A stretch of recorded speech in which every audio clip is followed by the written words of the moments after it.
प्रथम तो कड़ाईटी गरम कर देइछि तापर मुझे मसला आगे देखी दूसरी आपन कौन कौन नहीं जीरा गुंड लंका गुंड तापर चिकेन गुंड हल्दी आउ तेजपत्र गरम मसला जहाँ जहाँ दरकार नहीं जाइए प्रथम ताके तेलटा कड़ाईटा गरम करदे ताधे मु रिफाइंड ऑयल नौ चाहिए भी सोरिष तेल यूज करें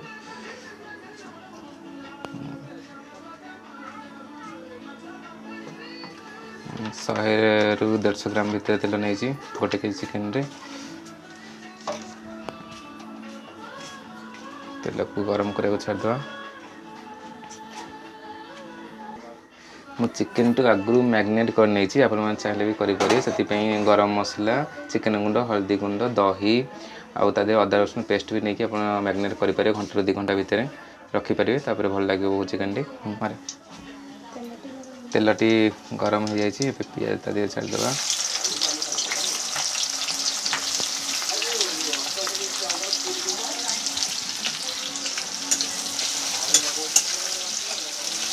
पियाज टी भल भाव भाजे जेपर्यंत कलर चेंज न हो नाली पर्यंत भाजे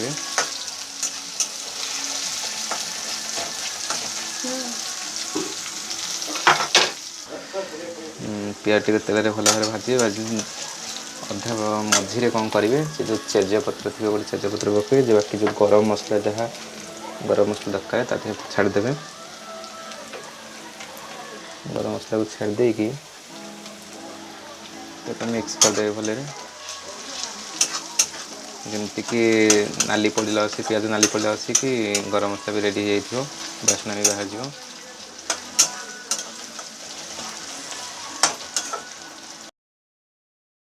पियाज अल्प लाल है रेड चिली पाउडर आम मिक्स करनवा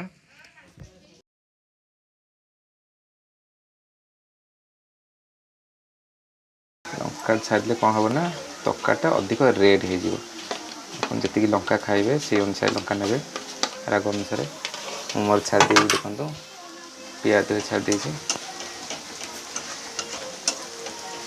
तापर आपण किसी समय भाजी ने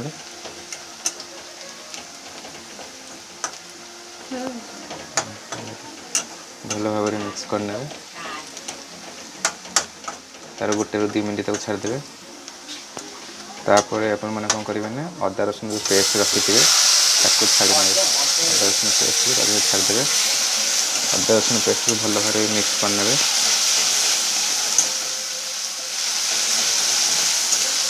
4 ରୁ 5 मिनट लो फ्लेम भल भाजी ने मिक्स करने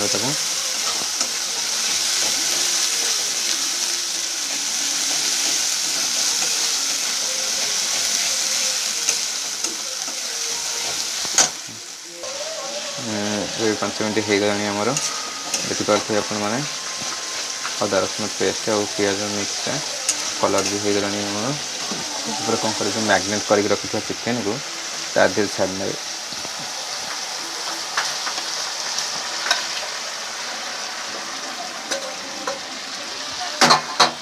मैरिनेट चिकेन को छाड़ी भल भाव मिक्स करना आम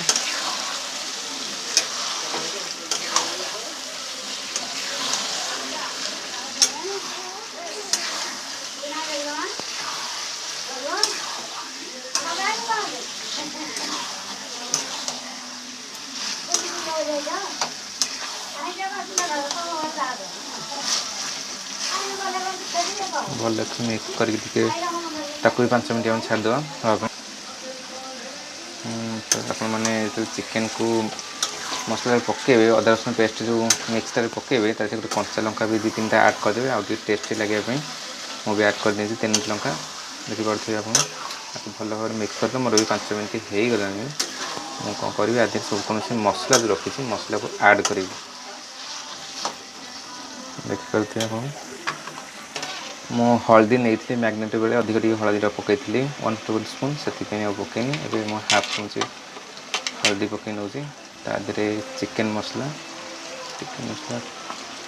2 चामच चिकेन मसला नहीं 1.5 चामच जीरा गुंड नहीं भल भाव आप मिक्स करने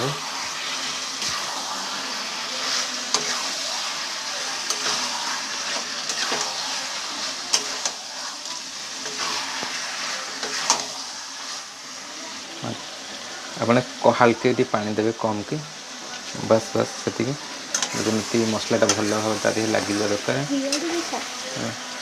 ମସଲାଟା ଭଲ ଭାବରେ ମିକ୍ସ ହେବା ଦରକାର ତା ଦେହରେ।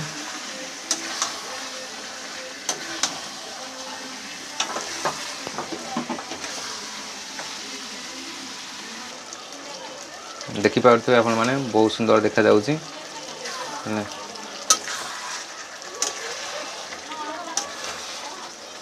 ଭଲରେ କଷେଇଦେବେ, ମସଲାଟା ଯେତେ କଷେଇବେ ଆପଣଙ୍କର ତରକାରୀଟା ସେତେ ଟେଷ୍ଟି ଲାଗିବ। ସେଥିପାଇଁ ମସଲାକୁ କଷିଲା ବେଳେ ଲୋ ଫ୍ଲେମ୍ରେ ହିଁ କଷେଇବେ। ଅଧିକ ସମୟ 10ରୁ 15 ମିନିଟ୍ 20 ମିନିଟ୍ କଷେଇବେ ମସଲାକୁ ଭଲ ଭାବରେ। ମସଲା ଭଲରେ କଷେଇ ସାରିଲା ପରେ ଭଲ ଭାବରେ ଏବେ ମସଲା କଷେଇ ହେଇଯାଇଛି। ତାପରେ କ'ଣ କରିବେ, ଆପଣ ବିଲାତି ଟିକେ ଆଡ଼୍ କରିଦେବେ। ମୁଁ ବିଲାତି ଟିକେ ପେଷ୍ଟ କରିକି ନେଇଯାଇଛି। ମୁଁ କେଜିଏ ଚିକେନରେ 3ଟି ବିଲାତି ନେଇଛି, ଆପଣ ବି ପେଷ୍ଟ କରିକି ନେଇପାରିବେ। ପେଷ୍ଟ କରିଦେଇଛି ମୁଁ ବିଲାତିରେ, ମୁଁ ବିଲାତି ଛାଡ଼ି ଆଡ଼୍ କରିଦେଲି। ଆଡ଼୍ କରିକି ଆପଣ ଭଲ ଭାବରେ ତାକୁ ମିକ୍ସ କରିନେବେ ବିଲାତିକୁ।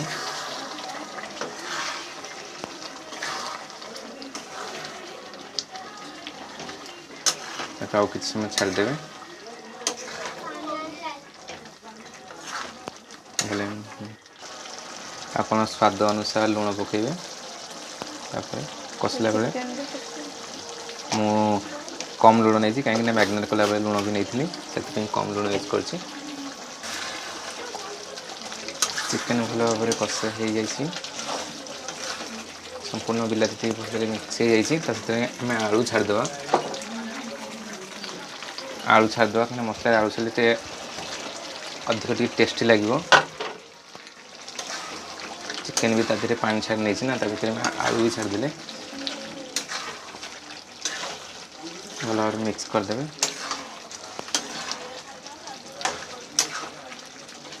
ଭଲ ଭାବରେ ଆଳୁକୁ ମିକ୍ସ କରିକି 5ରୁ 10 ମିନିଟ୍ ତାକୁ ଆମେ ଛାଡ଼ିଦେବା। 5ରୁ 10 ମିନିଟ୍ ଘୋଡ଼େଇ ଦେବା। ତା ଦେହରେ ଏବେ ଭଲ ଭାବରେ କଷି ଚିକେନ୍ ଆଳୁ ଦୁଇଟାକୁ ଭଲ ଭାବରେ କଷି ଯାଇଛନ୍ତି।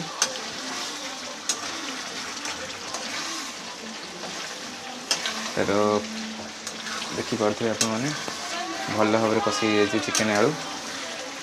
ଆମେ ଏବେ ତା ଦେହରେ ପାଣି ଆଡ଼୍ କରିବା। ଏଥିରେ ତେଲ ଅଛି, ତେଲ ମସଲା।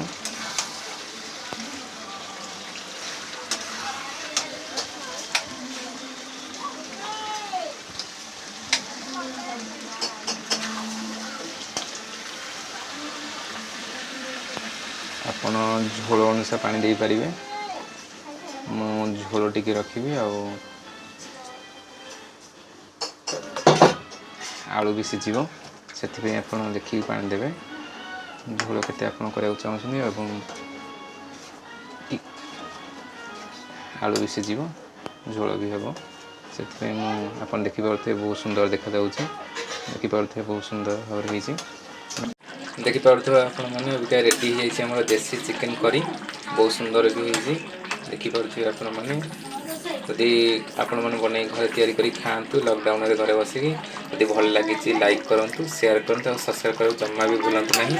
ଆଉ ଏମିତି ନୂଆ ନୂଆ ଭିଡ଼ିଓର ନୋଟିଫିକେସନ୍ ପାଇବା ପାଇଁ ବେଲ୍ ଆଇକନ୍କୁ ଦବାଇ ଦିଅନ୍ତୁ।